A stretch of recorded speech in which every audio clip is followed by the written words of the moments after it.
السلام علیکم دوستو، آج ہم آپ کو دنیا کے ایک ایسے ملک کی سیر کروائیں گے جسے افریقہ کا امریکہ بھی کہا جاتا ہے۔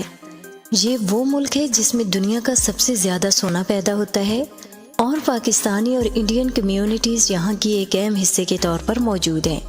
جی ہاں، ہم بات کر رہے ہیں ساؤتھ افریقہ کی، ایک ایسا ملک جس کی تاریخ، قدرتی وسائل اور موجودہ ترقی سبھی کچھ حیرت انگیز ہیں۔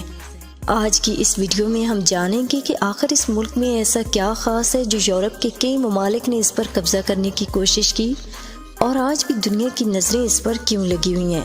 اس ملک کی تاریخ، جغرافیہ، معیشت، سیاحت اور دیگر اہم پہلوؤں کے بارے میں جانیں گے، تو چلیں آغاز کرتے ہیں۔ ساؤتھ افریقہ کا آفیشیل نام ریپبلک آف ساؤتھ افریقہ ہے اور یہ براعظم افریقہ کے جنوبی حصے میں واقع ہے۔ اس ملک کی خاص بات یہ ہے کہ یہاں 3 کیپٹل سٹی ہیں، کیپ ٹاؤن، بلافمینٹین اور پریٹوریا۔ تاہم سب سے بڑا شہر جوہانسبرگ ہے، جو نہ صرف ملک کا تجارتی مرکز ہے بلکہ یہاں کی معیشت کا بیشتر حصہ بھی مرتکز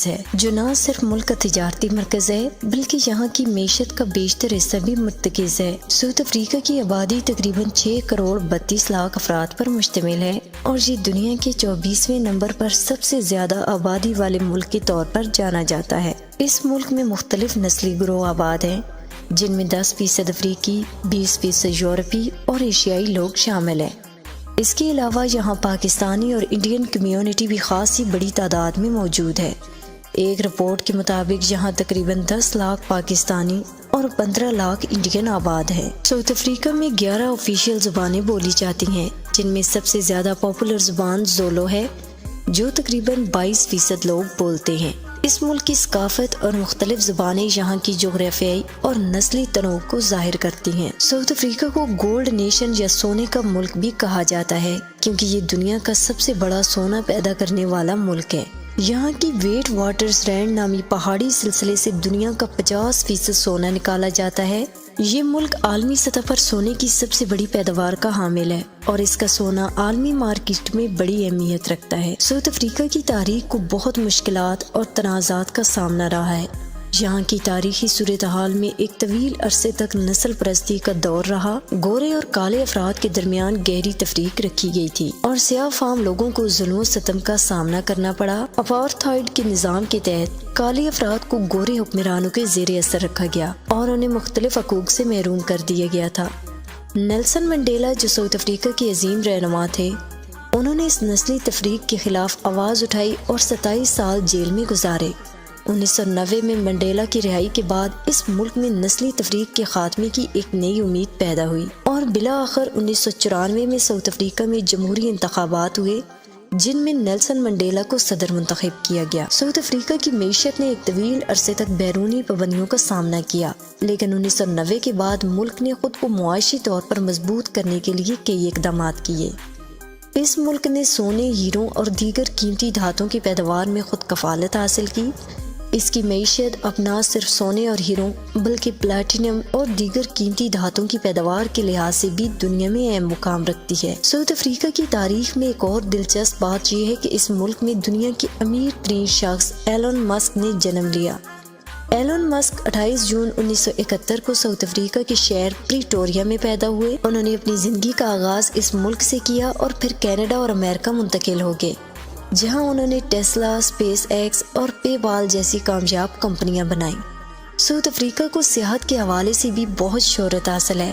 اس کے خوبصورت ساحل، قدرتی مناظر، وائلڈ لائف اور تاریخی مقامات دنیا بھر کے سیاحوں کو اپنی جانب کھینچتے ہیں۔ خاص طور پر کیپ ٹاؤن، جو اپنے ساحلی علاقوں اور ٹیبل ماؤنٹین کے لیے مشہور ہے، ایک اہم سیاحتی مقام ہے۔ کیپ ٹاؤن میں جہاں ایک طرف خوبصورت ساحل ہے، وہیں اس کے مضافات میں وہ مقام بھی ہے جہاں اٹلانٹک اور انڈین اوشن ملتے ہیں۔ قرآن مجید میں بھی اس مقام کا ذکر آیا ہے، جہاں 2 سمندر آپس میں ملتے ہیں، ایک میٹھا اور دوسرا کھارا۔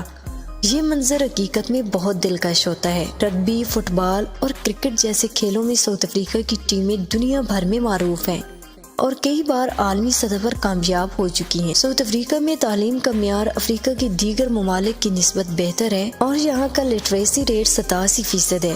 یہ ملک طلباء کے لیے بھی ایک پسندیدہ منزل ہے جہاں بہت سے بین الاقوامی طلباء آ کر تعلیم حاصل کرتے ہیں۔ University of Cape Town, university of Pretoria اور یونیورسٹی آف ویٹ واٹرز رینڈ یہاں کے معروف تعلیمی ادارے ہیں۔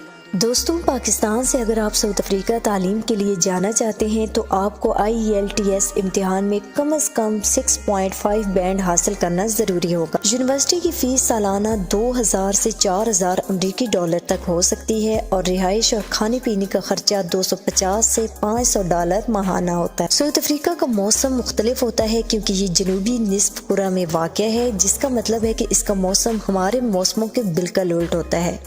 جب پاکستان اور بھارت میں گرمی ہوتی ہے تو ساؤتھ افریقہ میں سردی ہوتی ہے، اور جب ہمارے ملک میں سردی ہوتی ہے تو یہاں گرمی پڑتی ہے۔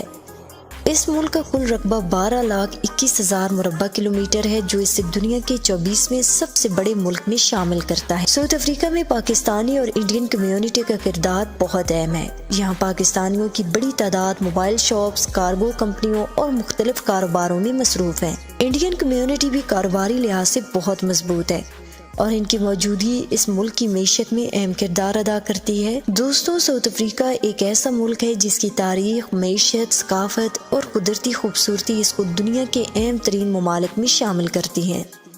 یہاں کی اہمیت صرف افریقہ میں ہی نہیں بلکہ عالمی سطح پر بھی محسوس کی جاتی ہے۔ اس کی قدرتی دولت، سونے، ہیروں اور دیگر قیمتی معدنیات کے ذخائر نے اسے دنیا بھر میں اہم مقام دلایا ہے۔ ان سب عوامل کے باوجود ساؤتھ افریقہ نے ایک طویل سفر طے کیا ہے اور آج یہ ایک جدید اور ترقی یافتہ ملک کے طور پر سامنے آیا ہے۔